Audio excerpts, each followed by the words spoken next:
Alabaré a Jehová en todo tiempo. Su alabanza estará de continuo en mi boca. Gloria al Señor.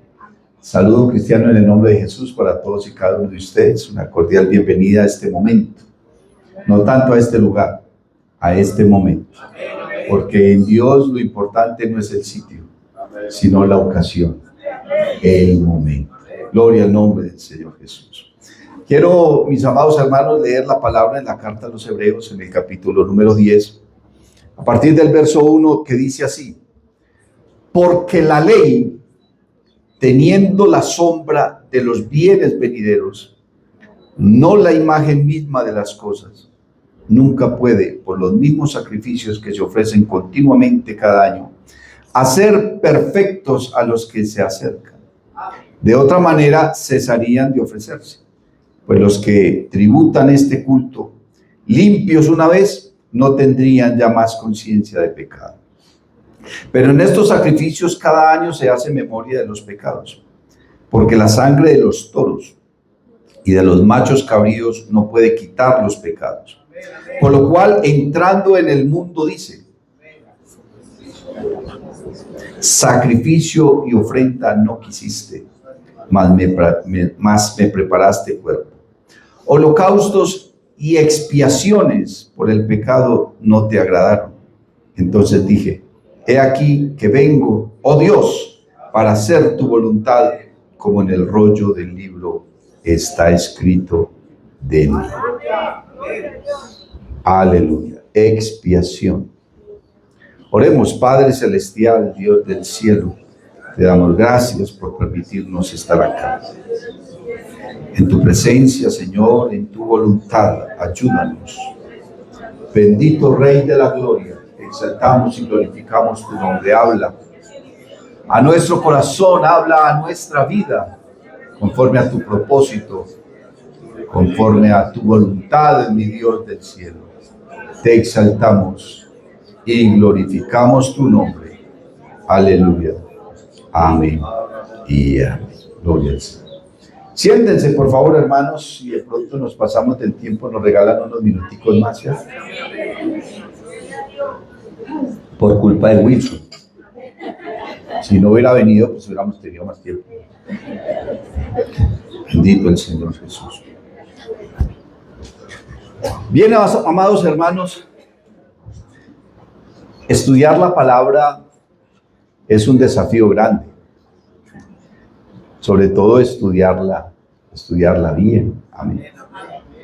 Pablo le dijo a Timoteo que trazara la palabra, pero que la trazara bien. Amén. Y cuando uno hace una línea, quiere decir que hay un principio y hay un fin, ¿cierto?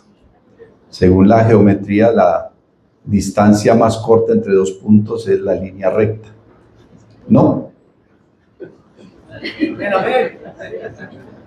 Con razón perdieron. Así que uno debe trazar una línea a la hora de estudiar la palabra. ¿Qué quiere decir eso? Cuando usted quiere estudiar un tema en la palabra, usted tiene que encontrar cuál es el principio de eso que usted quiere estudiar. En este caso, de una doctrina. Amén. La doctrina de la expiación, que va de la mano con la propiciación.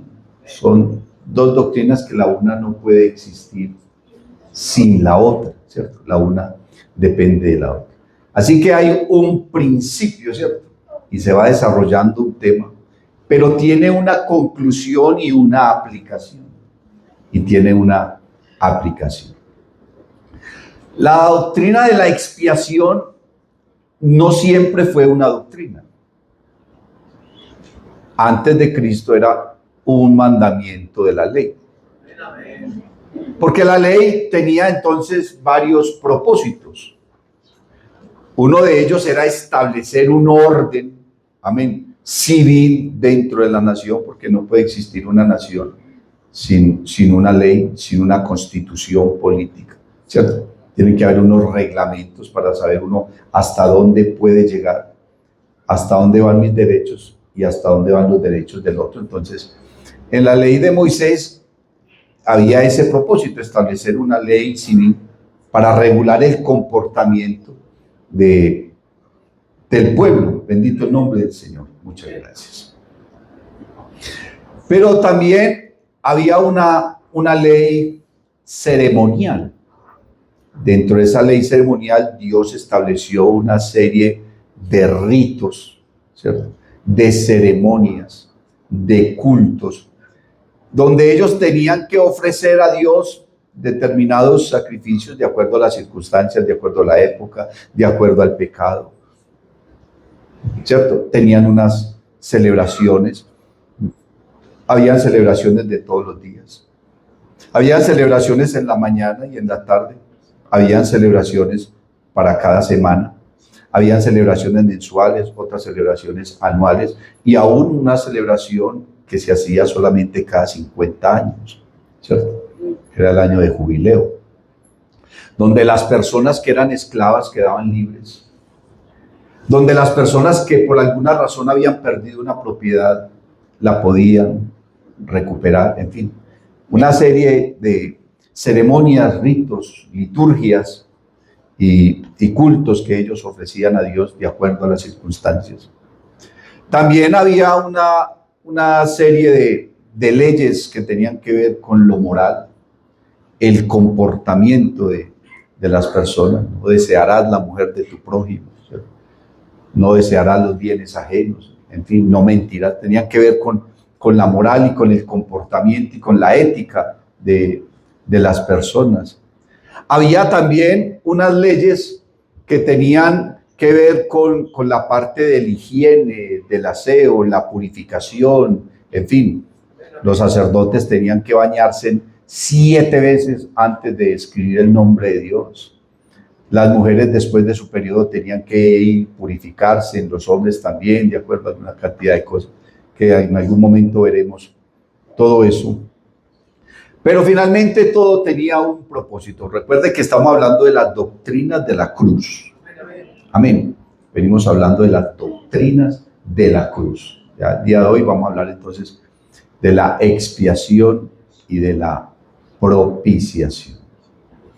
La palabra expiación viene del hebreo Yom Kippur. Yom Kippur, que significa precisamente el día de la expiación. Amén. El pueblo de Israel tenía un día establecido para realizar esa ceremonia, para realizar ese culto, ese día de la expiación. Usted puede buscar por ahí en las redes sociales qué significa Yom Kippur. Hasta el día de hoy el pueblo de Israel todavía celebra el día de Yom Kippur. Es un día de suprema importancia para ellos, de máxima trascendencia. Ellos realizan esa ceremonia con mucha reverencia, con mucha devoción, están en ayuno, están en oración, están en consagración, no piensan en más nada, sino que están 24 horas, hermano, ahí pendientes de esa ceremonia. Entonces la expiación y la propiciación van de la mano. ¿Por qué? Porque la expiación era un sacrificio, era un acto que se realizaba con mucho derramamiento de sangre. Tenía que haber sangre en abundancia, porque con la sangre tenían que cubrir. La palabra expiar significa cubrir o tapar. ¿Sí me hago entender? Entonces, ellos tenían que cubrir de alguna manera o de manera simbólica el pecado del pueblo. Y la propiciación tenía que ver con un acto que aplacara la ira de Dios. ¿Sí me hago entender? La Biblia dice, hermano, la gente cree que el mundo que Dios está feliz con el mundo. La Biblia dice que Dios está airado todos los días contra el impío. Dios está airado todos los días contra el impío. Y tiene reservada su ira para un día. O sea, Él la va acumulando y la va acumulando y la va acumulando. Y entre más acumula, se imagina cuando Dios explote la ira de Dios. ¿Cómo irá a ser? En una ira, Dios destruyó toda la vida del mundo. ¿Recuerdan a Noé? Y fue en una ira suya. En una ira Dios destruyó 5 ciudades en una llanura. ¿Recuerdan? Sodoma, Gomorra, Zoar, y no recuerdo el otro nombre. Alma y Seboín. Amén. Los teólogos tienen la Santa Madre Iglesia.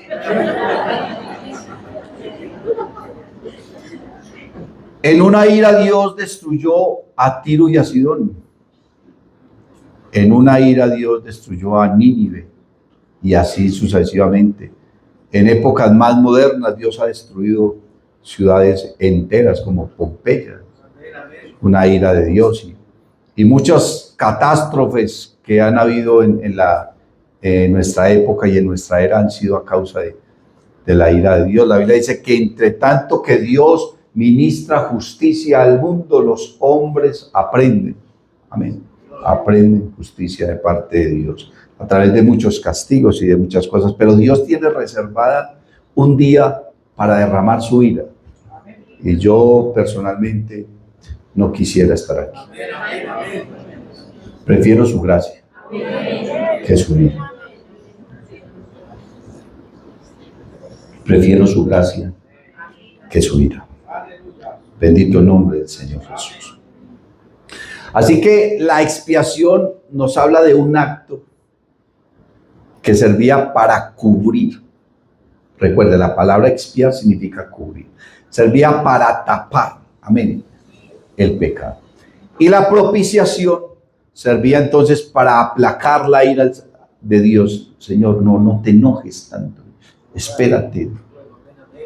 ¿Y cómo empezó todo? Bueno, realmente todo lo que está en la palabra de Dios, todo eso tiene un principio en el pensamiento de Dios desde antes de la fundación del mundo. Eso sí, está claro, todo eso forma parte del propósito de Dios, porque si no, entonces Dios no sería omnisapiente. Dios sabe el fin desde el principio, o sea, todo lo que ha sucedido, lo que está sucediendo y lo que ha de suceder, Dios sabía eso y todavía no había creado nada. A Dios no lo ha cogido nada desapercibido. Dios no improvisa.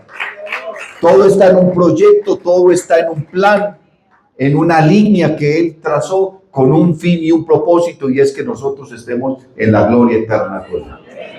Alabanzas al nombre de Jesús. Pero los actos y los acontecimientos y los hechos y las realidades y las circunstancias sí tienen un principio. ¿Cómo empezó el asunto de la expiación? Dios saca al pueblo de Israel de Egipto. Amén. Dios saca al pueblo de Israel de Egipto. Y ellos van caminando y se van encontrando con diversas pruebas, se van encontrando con diversas dificultades tan duras que ellos consideraban en su vida, que muchos de ellos decían que era mejor devolverse, que era mejor haber estado en Egipto, donde había carne, donde habían ollas grandes, en fin, y una cantidad de cosas. Pero una ocasión, hermanos, ellos iban por el desierto, iban con mucha sed ellos, y llegaron a un lugar donde había agua, pero cuando fueron a beber, era agua amarga. De ahí el nombre de Mara, amén, amargura. De ahí en adelante el pueblo comenzó entonces, hermano, a descontrolarse. Y hasta ese momento Dios no les había dado ley. Ellos lo único que sabían era que estaban siendo dirigidos por un hombre llamado Moisés, que había sido un asesino y que había tenido que escapar de Egipto, pero que había regresado diciendo que Dios le había hablado. Amén. Y vieron la manera como Dios comenzó a respaldarlo a través de las plagas que el Señor envió a Egipto para humillar a los dioses de los egipcios, y vieron cómo el mar se abrió. Entonces ellos empezaron a notar que Dios sí estaba con él. ¿Cuál Dios? El Dios de su padre Abraham, el Dios de su padre Isaac y el Dios de su padre Jacob. Amén. Era lo único que ellos sabían, que el Dios de Abraham los estaba sacando de Egipto con mano fuerte y brazo extendido, dice la palabra de Dios, y que los estaba liderando era Moisés. Pero ellos iban por el desierto sin ley, sin mandamiento, nada. Ellos estaban como ovejas sueltas. Para Moisés tuvo que haber sido muy difícil, porque cada que habían circunstancias difíciles él no sabía ni qué hacer. Y yo, ¿cómo soluciono esto? Jetro, su suegro, tuvo que aconsejarlo, en fin. Entonces, en medio de todo eso, que ellos se querían devolver, querían levantarse, querían formar su rebeldía. Entonces Dios le dijo a Moisés, mira Moisés, sube al monte Sinaí. Llevaban poco tiempo en el desierto. Sube al monte Sinaí y te voy a dar una palabra y unos mandamientos para este pueblo. Moisés tomó a Josué, subió al monte, dejó a Josué a la mitad de la montaña y él subió hasta la cima y allá se quedó 40 días en la presencia de Dios. Amén. Dios con su propia mano escribió en unas tablas la ley, su palabra, no solamente los 10 mandamientos. Estableció ahí su palabra. Pero como Moisés se estaba demorando, 40 días todo el pueblo pensó, no, Moisés se murió. ¿Qué le pasó? No se murió, ni Josué ni Moisés aparecen. 40 días ya esa gente se desesperó. Y entonces le dijeron a Aarón, Aarón era hermano de Moisés, y lo vieron como líder, porque Aarón estuvo con Moisés ayudándole a transmitir los mensajes, porque Moisés era gago. Gagueaba para decir coco. Al parecer Aarón era un poco más intelectual, y entonces Dios le dijo, ahí tienes a tu hermano. Y entonces tomaron a Aarón como líder. ¿Y qué dijo Aarón? No, yo lidero a esta gente, ya mi hermano no está aquí, adiós, yo manejo este asunto. Y hermanos recogieron oro, lo fundieron, hicieron un becerro de oro y se pusieron a adorar. ¿Qué provocó eso? La ira de Dios. Ahí comienza todo. En la ira de Dios. En la ira de Dios.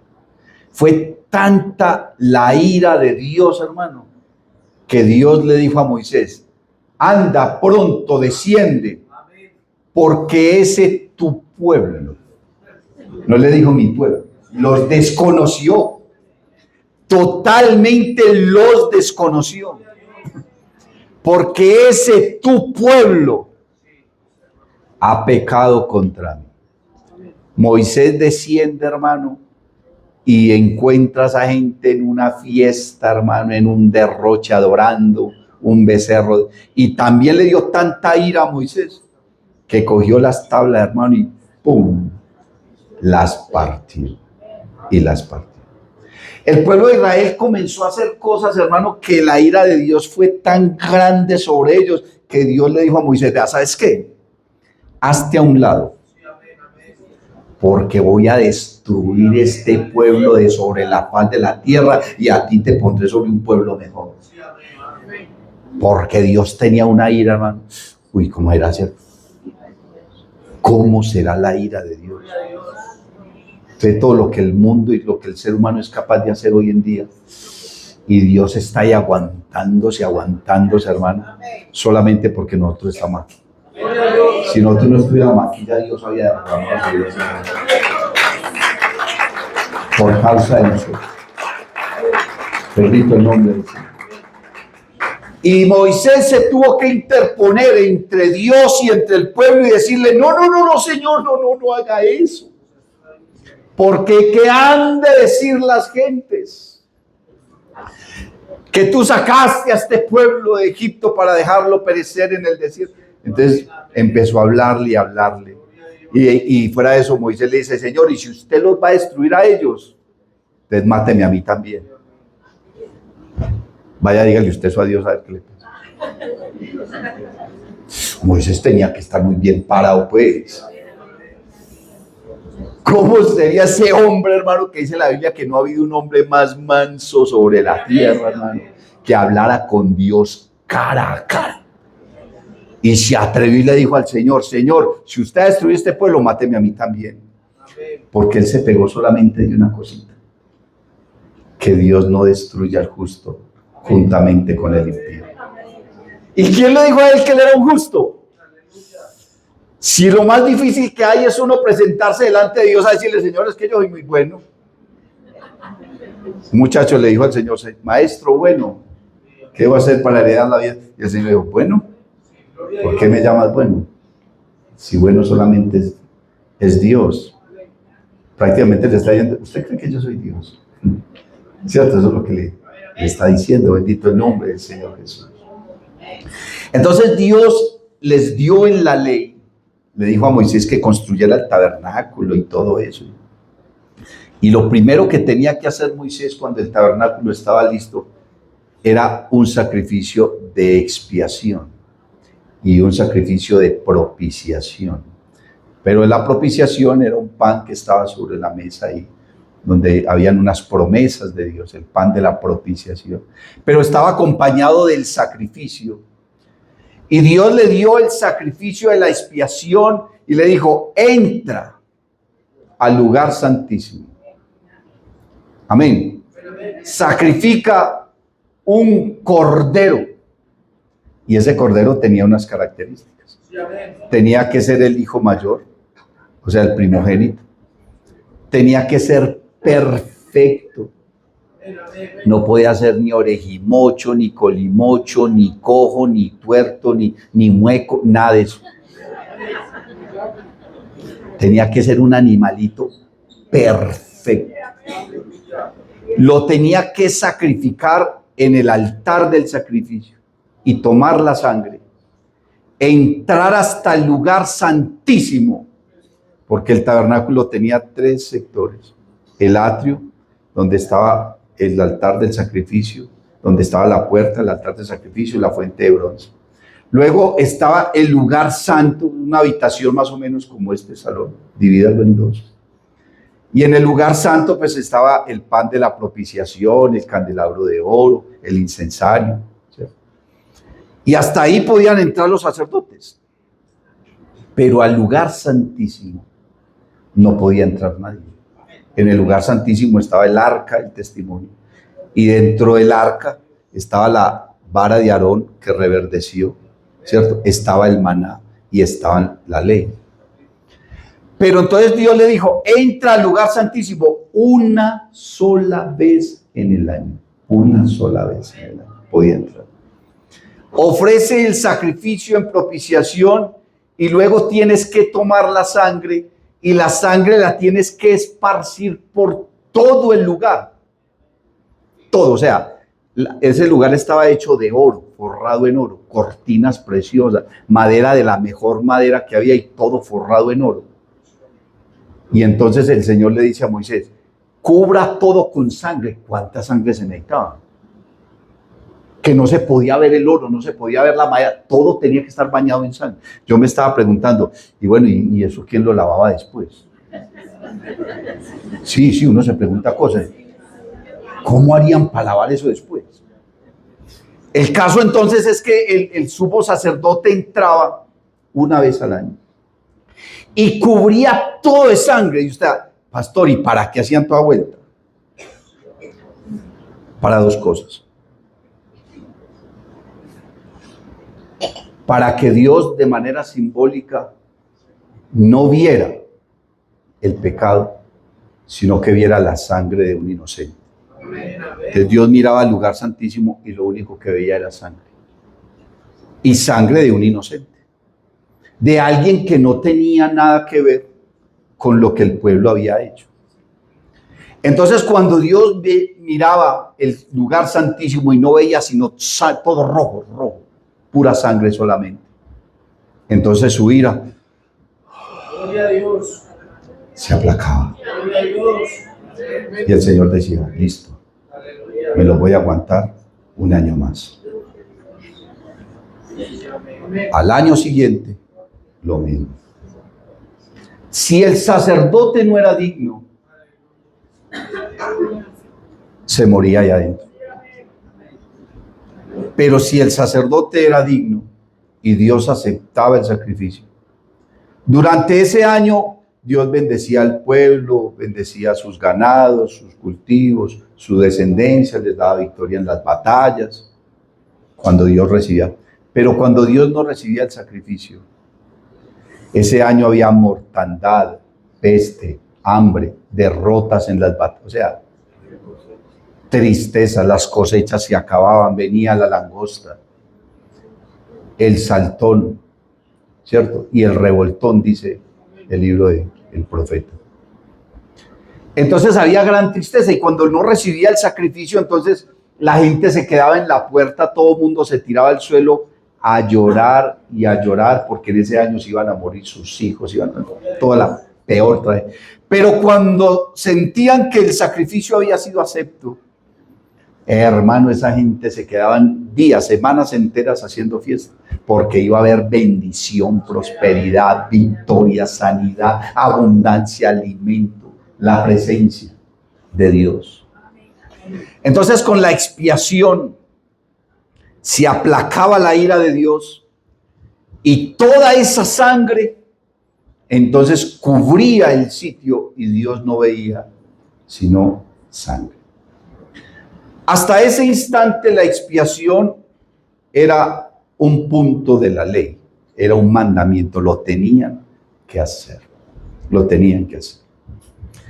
El texto que acabamos de leer en Hebreos 10 está diciendo, porque la ley, teniendo la sombra de los bienes venideros, no la imagen misma de las cosas, nunca puede, por los mismos sacrificios que se ofrecen continuamente cada año, hacer perfectos a los hombres que se acercan.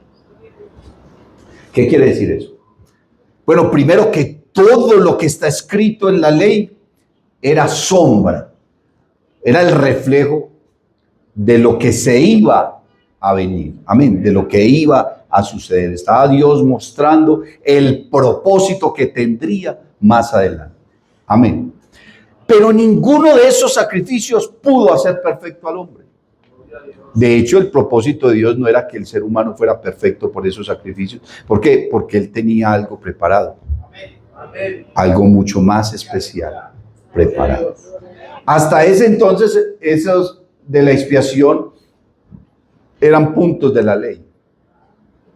Pero el verdadero cumplimiento de ello era cuando eso dejara de ser un mandato de la ley y se convirtiera en una doctrina.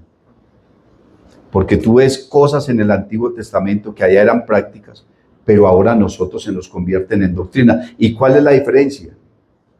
La diferencia es que ya nosotros no sacrificamos corderos.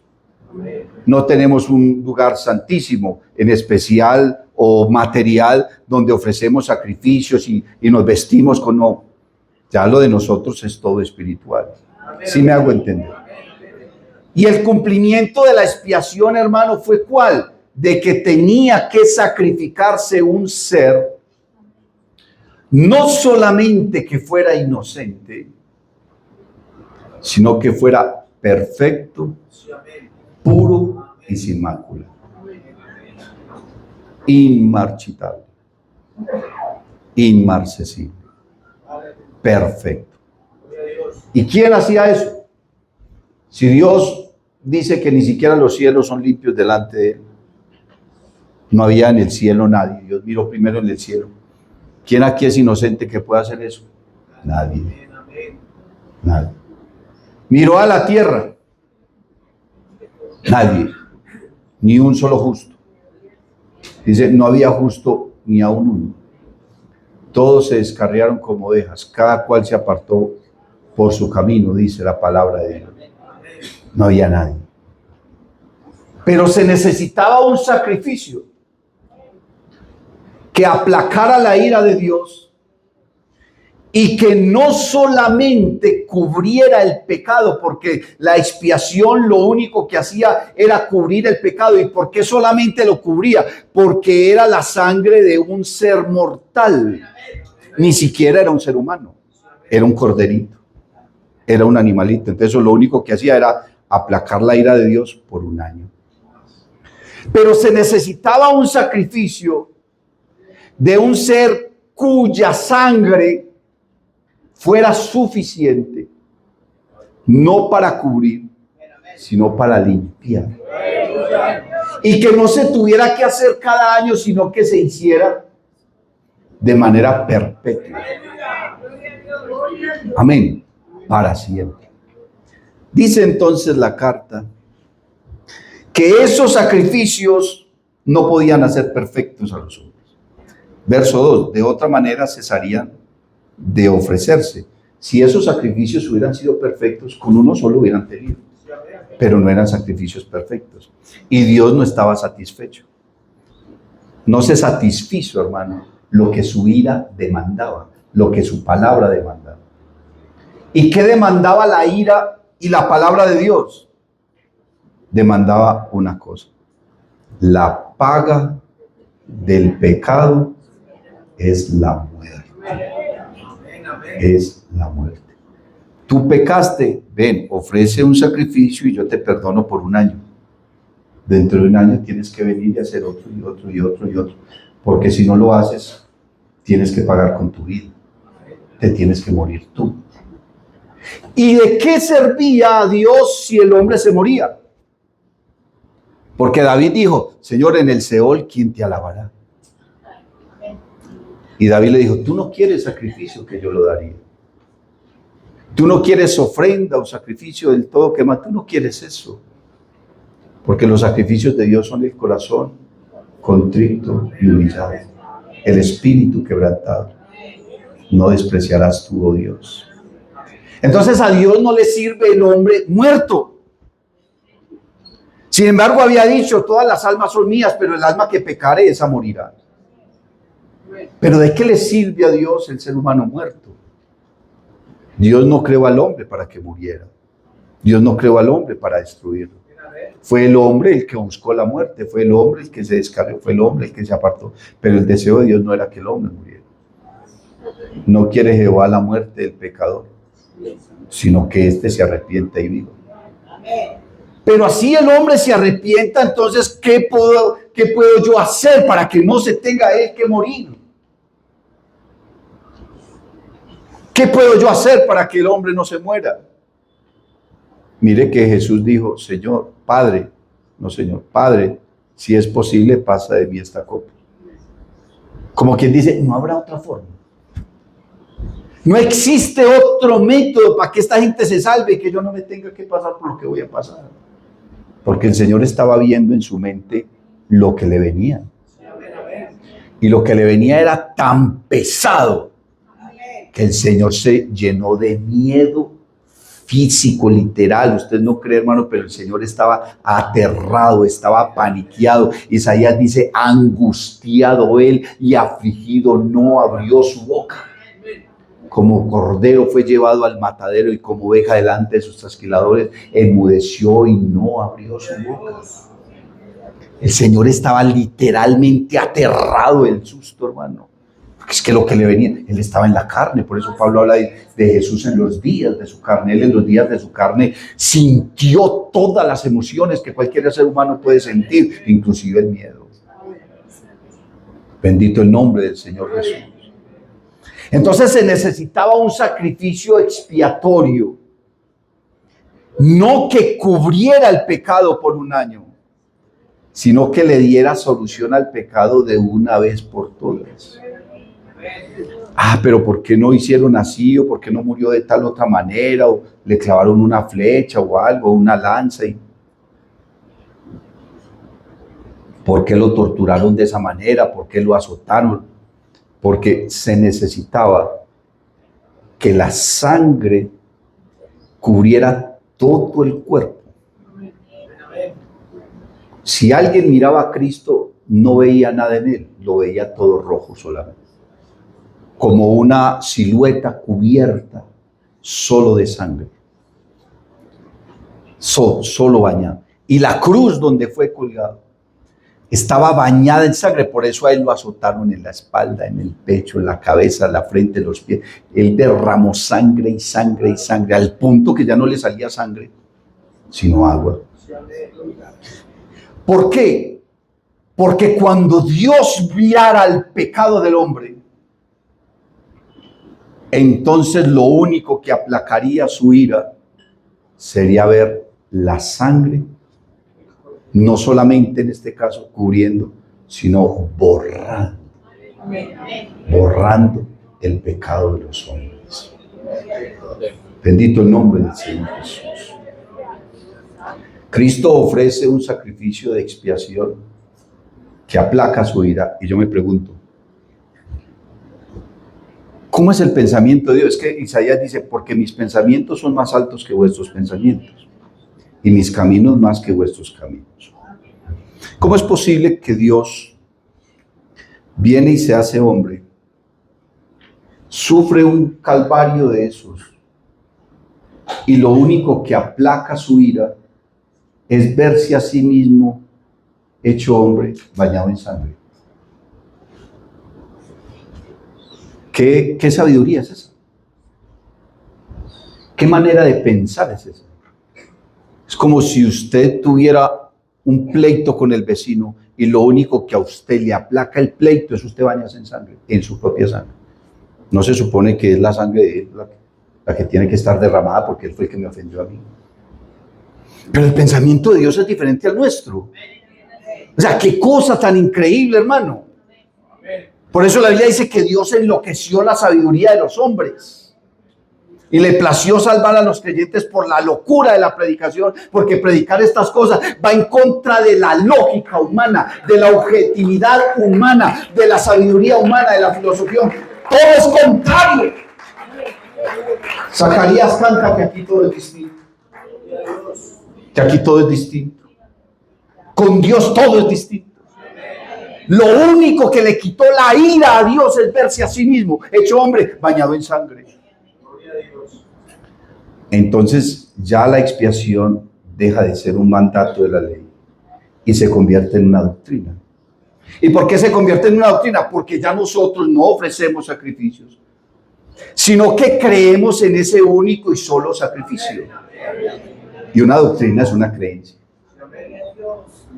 Pero eso no se queda ahí. Eso no se queda ahí, mi amado hermano. Ahí es donde empieza la parte de nosotros. Y ahí es donde yo temo y tiemblo y me lleno de pánico en pensar lo que viene después de eso. Lo que eso desencadena.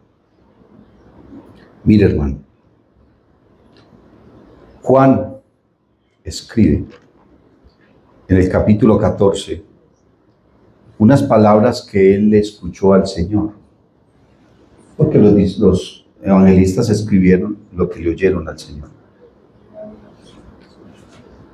Juan escucha al Señor diciéndoles a ellos, capítulo 14, no se turbe vuestro corazón, creéis en Dios, creed también en mí.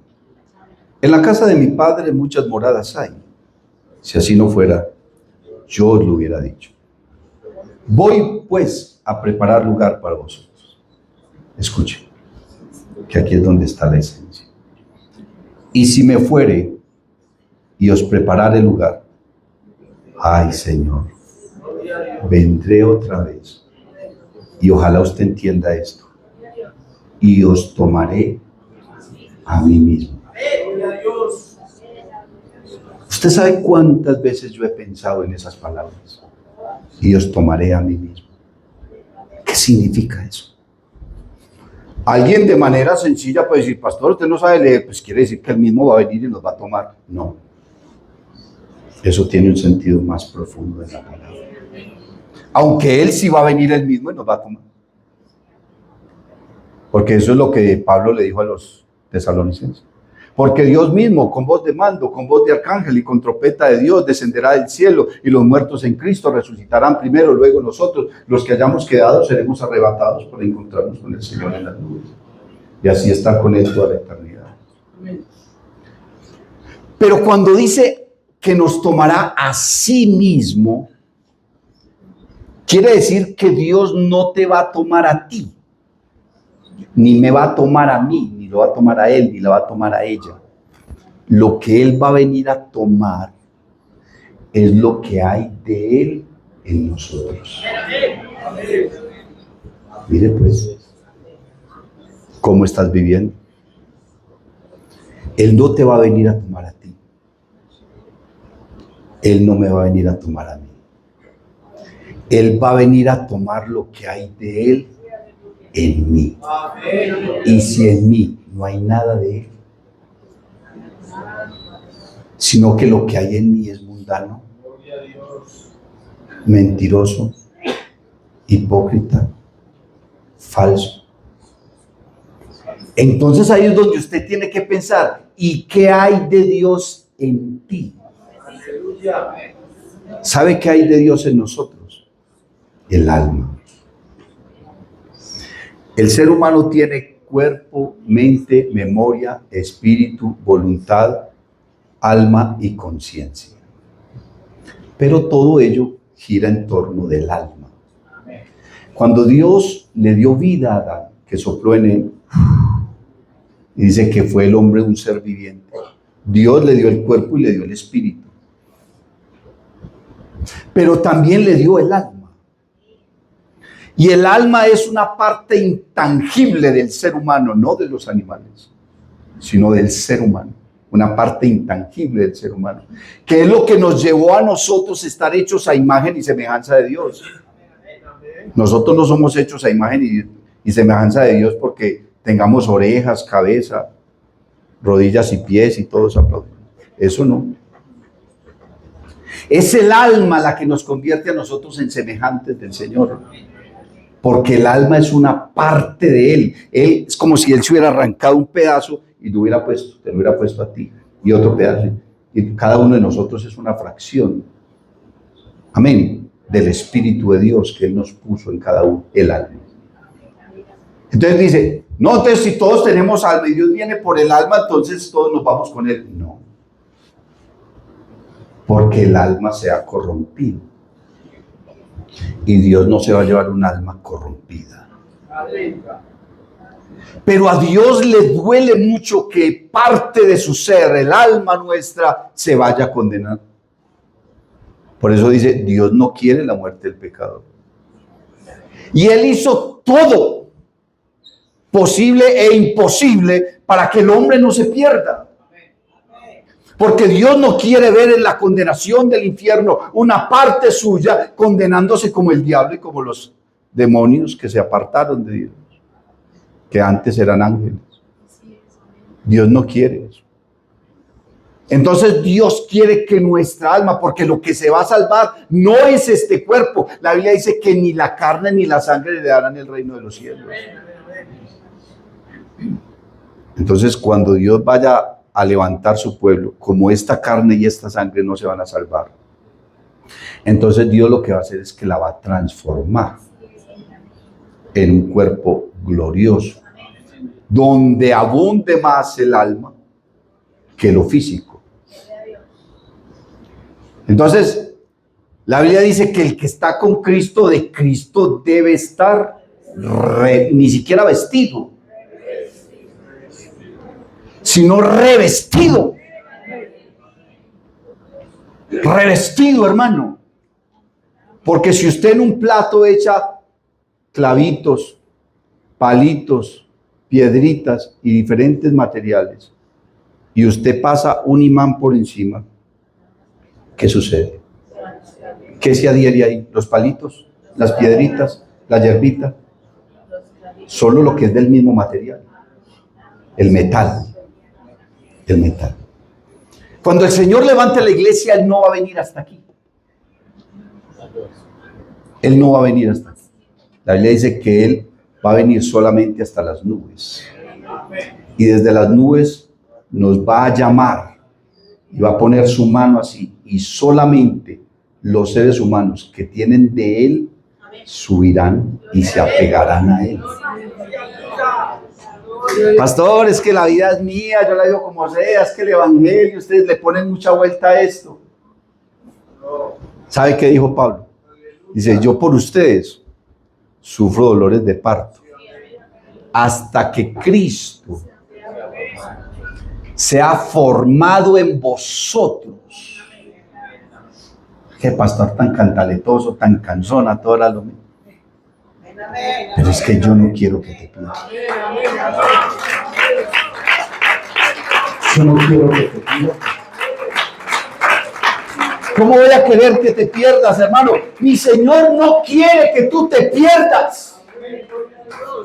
Dios no quiere que te pierdas y por eso nos pone a nosotros a predicar y a predicar y a predicar y a seguir predicando. ¿Hasta qué? Hasta que Cristo sea formado en vosotros. Porque el día que Él venga a levantar la iglesia, va a tomar de ti lo que hay de Él. Por si no.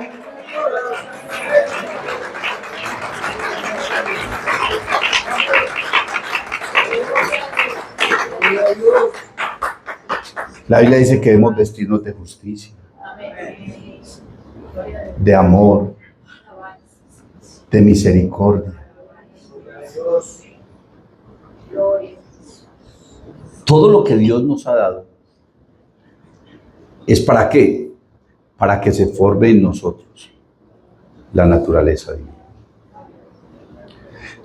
Pedro dice, segunda carta, capítulo 1, como todas las cosas que pertenecen a la vida y a la piedad nos han sido dadas, o sea, a este mundo y también a lo espiritual. Todas las cosas que nos han sido dadas, las que pertenecen a la vida y a la piedad, nos han sido dadas, hermanos, para que por ellas heredásemos ¿qué? Preciosas y grandísimas promesas. Y que a través del conocimiento de Dios podamos heredar la naturaleza divina. Es que tú tienes una naturaleza humana porque somos descendientes de Adán. Tenemos la naturaleza humana. Cuando la Biblia habla de la carne, no está hablando del cuerpo humano. Está hablando del hecho de que seamos descendientes de Adán. Y por ser descendientes de Adán estamos inclinados al pecado. Entonces lo único que nos puede llevar a nosotros a apartarnos del pecado es un poder mayor. Usted mira un avión volando y uno dice, ¿cómo es posible? La ley de la aeronáutica, ¿cierto? ¿Cuánto pesa la gente que va ahí? Un avión con 400, con 500 personas. Y mucho más, porque eso se llama carga viva. Cuando la carga se mueve, es mucho más complejo. Usted lleva un baldado de tierra y le pesa de una manera, pero usted lleva un baldado de agua y es otra cosa, que el agua se mueve. ¿Cierto? Más el fuselaje del avión, o sea, su propio peso. ¿Y cómo hace para volar? Quiere decir que tiene que tener una fuerza que es mayor que la ley que lo está jalando hacia abajo. Tiene una fuerza que es mayor que la ley de la gravedad, la ley de la aeronáutica. Amén. Entonces, tú pesas tanto que para poder volar el día que el Señor nos levante, porque vamos a salir es volando. No hay otra forma, no te van a teletransportar, no, tú simplemente vas a salir flotando. Tiene que haber una fuerza y un poder en ti mucho mayor que el que te amarra a esta tierra. Tiene que haber en ti una naturaleza más poderosa que tu naturaleza normal, que es la naturaleza humana. ¿Y cuál es esa naturaleza? La naturaleza divina. Tenemos que llenarnos de la naturaleza divina. Y cuando uno tiene la naturaleza divina, no le ve peros a nada. Ay, pero que tiene la faldita. Quédese con la faldita. Yo solamente le dice, hermano, pero es que una mentirilla piadosa. Siga con la mentirilla piadosa. Siga con eso, siga con lo uno, siga con su mal carácter, siga con eso. Y verá qué va a pasar. ¿Qué va a pasar el día que el Señor alce la voz y diga, sube acá? Porque según Apocalipsis, esas son las palabras que Dios va a usar cuando llame a su iglesia. Apocalipsis 4:1. Sube acá. ¿Será que usted va a oír esa voz? ¿Sabe quién va a oír esa voz? Los que están acostumbrados a oír la voz de Dios. No a oír al pastor, no a oír cantaleta. Oye, el pastor si nos dio duro hoy. Sí sería el pastor. Yo tuve que decirle al Señor que me hablara a mí primero. Tuve que meditar. Anoche me trasnocharon. Bueno, fue la oportunidad para meditar. Y decirle al Señor, Señor, ¿cómo vamos nosotros a volar a tu presencia? Si tú no te cubres con la sangre de Cristo, de modo que cuando Cristo te mire a ti, no te vea a ti, sino que vea su sangre. La Biblia dice, si andamos en luz y tenemos comunión los unos con los otros, entonces la sangre de Cristo nos limpia de todo pecado. Lo único que te puede limpiar es la sangre de Cristo. Pero tú no puedes ir por ahí limpiándote la sangre y quitándote la sangre y cubriéndola con mentiras, con adulterio, con malos negocios, con falsedad. No puedes. Porque entonces la sangre se escurre y se va y vuelve y quedas tú. Cuando el sacerdote entraba al lugar santísimo, tenía que entrar con un incensario. Era como una coquita ahí, que le prendían candela y echaban unos carbones y le echaban incienso y tenía unas cadenas y unas campanas. Y él entraba al lugar santísimo sonando eso, trin, trin, trin, trin, trin, y el humo salía, y el humo salía. Y echaban tanto incensario. Bueno, yo no me imagino cómo era él allá en el lugar santísimo y no ahogarse con todo ese humo, porque eso era un lugar pequeño y cerrado, y todo ese humo ahí. ¿Por qué hacían eso? Porque cuando él entraba, Dios lo miraba y Dios hacía así. ¿A qué huele? Hueles a ti. Hueles a pecado. Hueles a hipocresía. Hueles a chisme. Hueles a conformismo. Hueles a mundanalidad. Hueles a adulterio. ¿A qué hueles tú? Tú te arrodillas y comienzas a invocar el nombre del Señor. Y fuera de eso tienes que mirar cómo te arrodillas. De que se arrodilla a orar en ropa interior. El sacerdote se tenía que poner unos vestidos especiales para poder presentarse delante de él. Y cuando tú te arrodillas, puedes venir cargado de pecado. Pero si vienes con un arrepentimiento verdadero, entonces ya el olor cambia. Porque Dios sabe que vienes cargado de pecado. Y Dios no te va a despreciar porque vengas cargado de pecado. Te va a despreciar es porque no tienes un arrepentimiento verdadero.